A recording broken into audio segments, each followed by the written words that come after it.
Picking up where the last episode left off, with Lorelai and Mac seeming to have developed feelings for each other, they've now decided to do something about it. Reuniting at a charity bake sale at Chilton, where Suki's perfectionism almost leads to the school being burnt down, Max approaches Lorelai to discuss the subject of them possibly seeing each other socially. I'd like to see you sometime. Away from the ivy, away from the gargoyles, away from here. However, Lorelai is a bit apprehensive about the potential shake-up this relationship could have on her life as well as Rory. I don't want to go out on a limb here, but I'm guessing if the headmaster won't let a kid be 30 seconds late for a test, he'd probably frown on a teacher dating a mom. Do you want to go? Yes. Good. Wait. What? You can't. It's wrong. It's weird. I'll pay. You're on. So, while she doesn't initially agree to a date with him, she does give him the benefit of the doubt and they arrange a strategy meeting of sorts. This gives them a chance to assess the pros and cons that may occur as a result of them dating. Why should we date? Because we're clearly attracted to each other. Well, I'm attracted to pie. It doesn't mean I feel the need to date pie. While she's not opposed to being with Max romantically, quite the opposite in fact, her fears about how it would affect Rory have taken priority. Rory is my life. She's my pal, my everything. To try and sway her fears, Max recounts the tale of a family member who was in a similar situation, who let their anxieties get the better of them. When my uncle was a young man, there was this girl who lived across the street from him. This is gonna be sad, isn't it? With Rory slowly reaching adulthood, Lorelai is able to come to the conclusion that she doesn't necessarily need to put her own desires to one side anymore, and thus their meeting ends with the two of them agreeing to give a date a try. Maybe dinner wouldn't be such a bad idea. That story about your uncle, is that true? Goodbye, Lorelai Gilmore. Meanwhile, Rory is having her own dating conundrum. After a brief absence, Dean makes his return. Hey. Morning. While Max went for a more open and straightforward approach to asking out Lorelai, Dean goes for a more playful form of mockery and flirting, I guess, which I suppose makes sense given that they come from very different age brackets. That's all you want, honey? A head of lettuce and the mousetraps? That should do it. That's a couple of must-need items there. Oh, I'll just take the lettuce. Perfect. You can use half of it for a salad and use the other half to clobber the mouse with. I don't really have much to say on Rory and Dean here, other than the fact by the end of the episode, the two of them decide to start their own relationship, but in secret. Rory having her own variation on her mother's fears and not being ready to share it yet. It's difficult to discuss Dean as a character because of the direction they end up taking him as the show progresses. I mentioned it before that Dean was one of the most unpopular characters on the show. We haven't reached the point where his more negative aspects have come out on display yet, but it won't be long till they start appearing. Back with Lorelai, in the build-up to her first official date with Max and meeting with Suki at Luke's, she asks for advice on whether or not she's doing the right thing, and what would be the best way to approach Rory and tell her about this situation.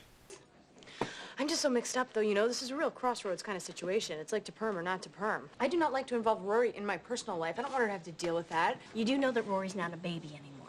I know, that's what he said.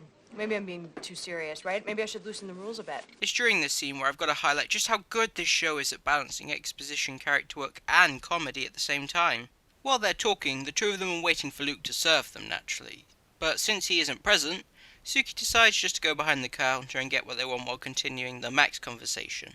The humour comes from her getting distracted and starting to serve the other customers and changing their orders to suit her style of cooking.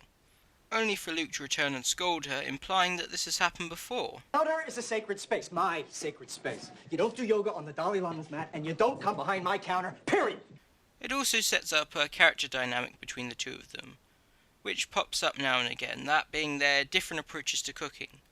While they both technically have the same skill, they come from very different schools of how to put it into practice. Suki, of course, being a gourmet chef, and Luke running a local greasy spoon. Rory interrupts their lunch to inform them of an emergency at home, specifically at next door. Now this episode takes an interesting twist. Up until this point, I've been introducing characters like Miss Patty, Babette and Kurt, Oh yeah, he's officially been renamed Kirk in this episode. The characterization isn't quite there yet, but it's a start, I suppose. But they don't really have much to do in terms of serving the main plot of the episodes. Usually they're in the background of scenes or have a running gag when interacting with the leads in the town locations. In the case of this episode, we start off with Maury and Babette, the Gilmore's neighbours, treating their cat Cinnamon like a baby, pushing it around in a pram, which is initially played for laughs. However, when we start to see them again, Cinnamon's health begins to deteriorate, until eventually she sadly passes away. This then overshadows the two plots concerning Rory and Lorelai's relationship dilemmas as they return home to comfort their neighbours. In human years, this cat was 260 years old. That's a good long life. They find the two of them naturally distraught about her death. So, to help them, Lorelai decides to arrange a wake for Cinnamon. Soon many of the townsfolk arrive to show their support during this difficult time. It's a good mix of comedy with the likes of Michelle pointing out the absurdity of going so far for the sake of a cat. But it's also a chance to show off the community spirit of Stars Hollow, with all the familiar faces coming together, with a mass number of extras we'll never see again. That's one of my favourite elements of shows like this that require a large group of people for an event. A particular extra I'd like to highlight is this chap who pops up a couple of times in the episode. He knows. You know? Yeah, I know. He gets lines and everything. Anyway, in light of the event, the likes of Suki and Luke, as well as Kirk and Patty, make peace with each other following confrontations they'd been having earlier. Unfortunately, Lorelai's date completely slips her mind, so she's naturally shocked when Max turns up, as is Rory, since Lorelai had completely forgotten to warn her about this. Max is here, Max? is here to pick me up. Pick you up for... Oh. With a lot to process, the two briefly separate as Lorelai goes to apologise to Max. Thankfully, he is able to understand somewhat, and he agrees to reschedule. Stupid cat. Couldn't have held on one more day. Before she finds Rory, Lorelai has a moment alone with Babette, and we get my favourite scene of the episode, where we see a more emotional side to an otherwise fairly light-hearted character, able to see Babette on a more personal level, the love she has for her husband, the sacrifices he made to be with her, that being living in a house not suited for someone of his height. He had a couple concussions his first year here, but he never complains. We even get to see her fear that Cinnamon's death may lead to the end of her marriage, but Lorelai is able to reassure her that Maury loves her just as much as she loves him. It's a scene that is there to show that even though we won't see her that often, Babette is very much a character who will always be there to support Lorelai, like a parental figure. I never thought a man would ever even want me. I know the feeling. Oh, please with that ass. Okay, maybe more like a drunk, embarrassing aunt, but you get the point. It contrasts with the relationship Lorelai has with her own family, as the episode opens with her deciding not to go to the funeral of a family member she barely knows. This is a funny payoff at the end of the episode when Lorelai calls up Emily and tells her what happened, completely forgetting about the relative's funeral. You skipped your own cousin's funeral for a cat funeral? It's late. I have a big day tomorrow, Mom. Oh, what? You're going to a raccoon's wedding? Once she's able to put her mind at ease, Babette offers her own advice to Lorelai regarding her romantic endeavours. How is he in the sack? I haven't gone out with him yet. Well, you'll tell me how he is when you do? I'll call you during the cigarette.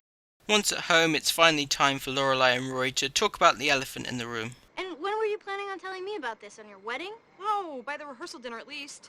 Why wouldn't you tell me? Because I thought you were going to take it bad. Thank God I was wrong. She does have some concerns about this potential partnership between her teacher and her mother. Rory is still able to come to terms with it though, mainly because her mind is on other things. Do you think you could keep him out really late on Thursday night? Because I have this oral exam on Friday that I'd really love him to sleep through. I'll do my best. Once everyone's gone, Babette and Maury finally get a moment together, and we see despite their loss, they still have each other. And so ends Cinnamon's wake.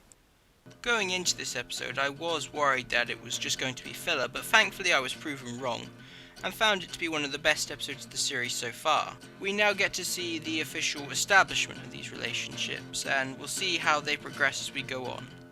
That's all for now. Let me know what your thoughts are on this episode in the comments below.